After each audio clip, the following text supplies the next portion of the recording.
Hello everyone, welcome to the online session of Azad high school. आज हम करेंगे class third की रियल इंग्लिश का चैप्टर नंबर 6 जिसका नाम है द माइक्रोब। माइक्रोब यहाँ पे एक छोटे कीटाणु के बारे में बात की गई है जो आपको राइट हैंड साइड में पिक्चर में बताया गया है। आज हम इसके बारे में पढ़ेंगे।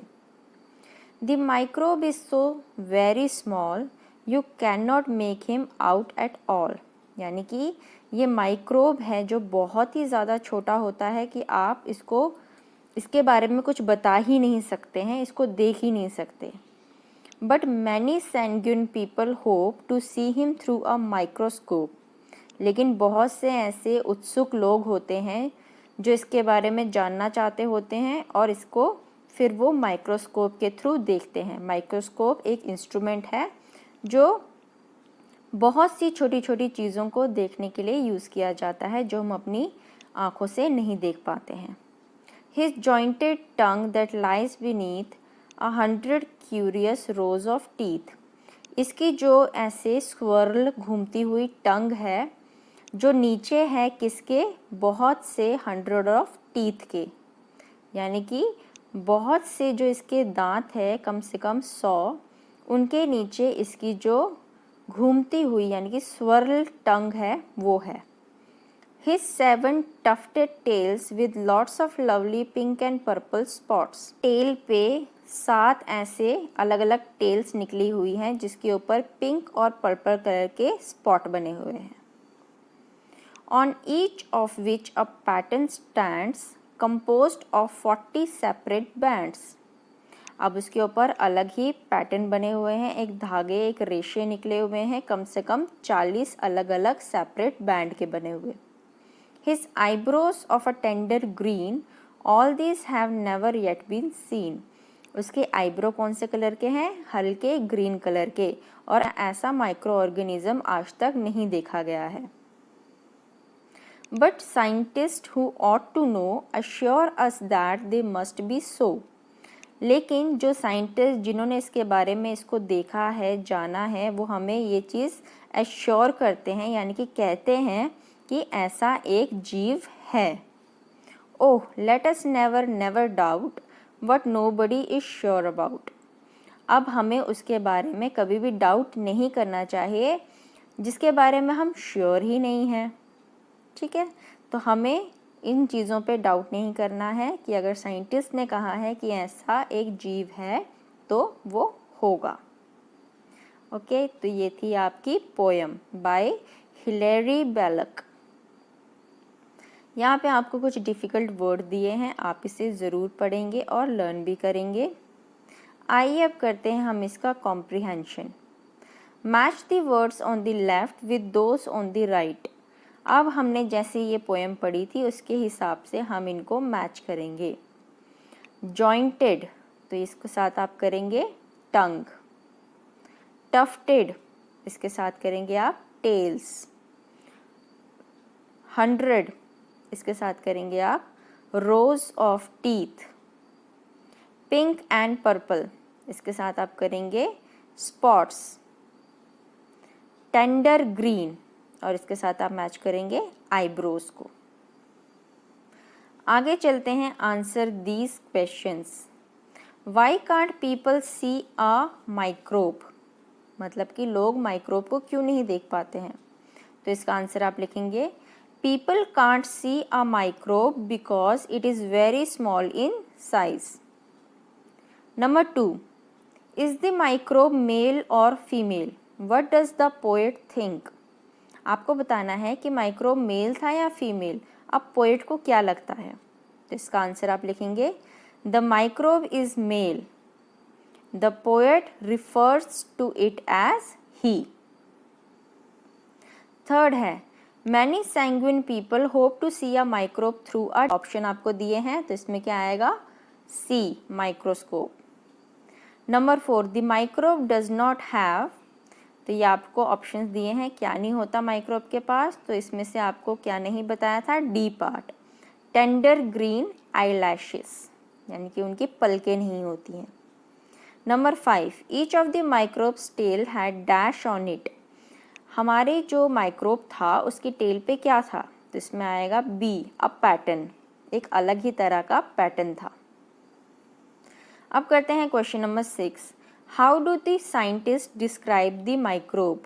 साइंटिस्ट ने माइक्रोब को किस तरीके से डिस्क्राइब किया है, तो इसमें आप लिखेंगे scientist describe the microbe as having a jointed tongue and 100 rows of teeth. It has 7 tufted tails with lots of pink and purple spots.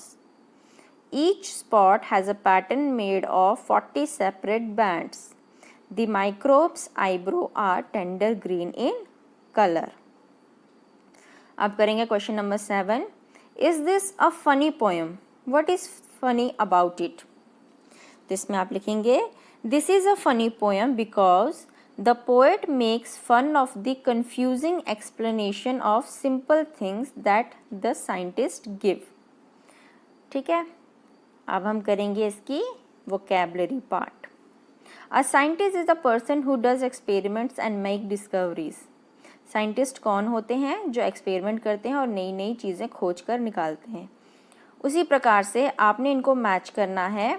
यहाँ पे आपको बताया है कुछ नाम और वो क्या होते हैं और क्या करते हैं, इनके साथ आपने मैच करना है। नंबर 1 है पहला ऑथर। ऑथर कौन होते हैं, जो बुक लिखते हैं, तो इसमें आएगा राइट बुक्स। नेक्स्ट है शेफ, तो इसका आएगा cook food in a restaurant.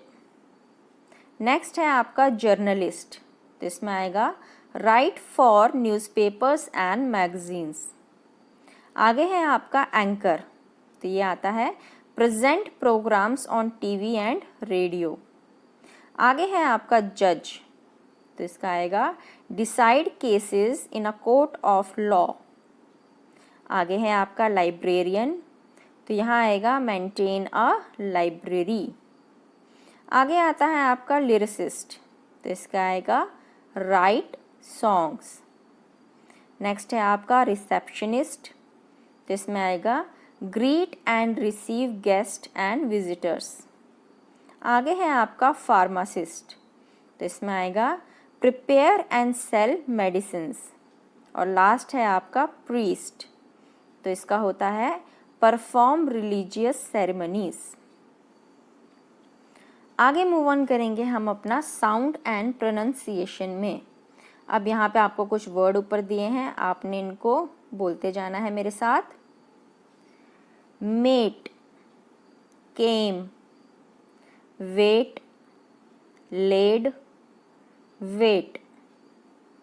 Next line में है bad, sang, pan, hat, lamp.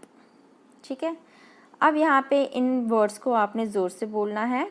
Listen to the vowel sound they contain and write them beside the correct sound.